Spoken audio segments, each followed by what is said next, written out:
ட்ராமாவோட ஸ்டார்டிங்லேயே ஹீரோயினுக்கும் ஒரு பையனுக்கும் மேரேஜ் ஃபிக்ஸ் பண்ணியிருக்காங்க அவங்க அப்பா அம்மா. பட் அவன் கல்யாணம் பண்ணிக்க ஓகேவா அப்படின்னு கேட்குற நேரத்தில் அந்த ரிங்கை கழட்டி வீசி எறிஞ்சு எனக்கு உன்னை பிடிக்கல அப்படிங்கிற மாதிரி சொல்கிறான். அப்போ தான் ஆப்போசிட் சைட்லேருந்து ஒரு பொண்ணு வர்றா. உன்னை எப்படி அவனுக்கு பிடிக்கும், அவன் தான் என்ன லவ் பண்ணுறானாச்சே அப்படிங்கிற மாதிரி. ஹீரோயினுக்கு இதை பார்த்ததும் பயங்கரமாக டென்ஷன் ஆகுது. போடா நீயும் உன் கல்யாணமும் அப்படிங்கிற மாதிரி சொல்லிட்டு அவள் கிளம்பி போயிடுறா. இதெல்லாம் ஹீரோயினால் அக்செப்ட் பண்ணிக்க முடியாமல் ஒரு பாரில் உட்காந்து குடிச்சிட்டு இருக்க அப்பதான் ஹீரோவை மீட் பண்றா. அவளோட சின்ன வயசு ஃப்ரெண்டு மாதிரியே இருக்கு. அப்போ ரெண்டு பேரும் குடிபோதையில் இருந்தனால அன்னைக்கு நைட்டே ஒன்னா இருக்காங்க.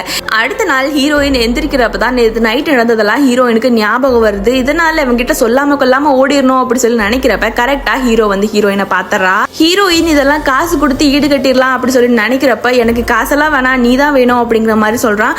ஹீரோயினும் அங்கிருந்து எப்படியோ தப்பிச்சு வரா. பட் ஹீரோயின் எங்க போனாலும் அதுக்கப்புறம் ஹீரோ ஃபாலோ பண்ணிட்டு வர்றான். ஹீரோயின் அப்பதான் ஒரு டைம்ல சொல்றா, எங்க அப்பா அம்மாவை சமாதானப்படுத்தி நம்ம கல்யாணம் பண்ணிக்கலாம் அப்படி சொல்லிட்டு ஹீரோவும் அதை பண்ணி ரெண்டு பேரும் கடைசியில் மேரேஜும் பண்ணிக்கிறாங்க.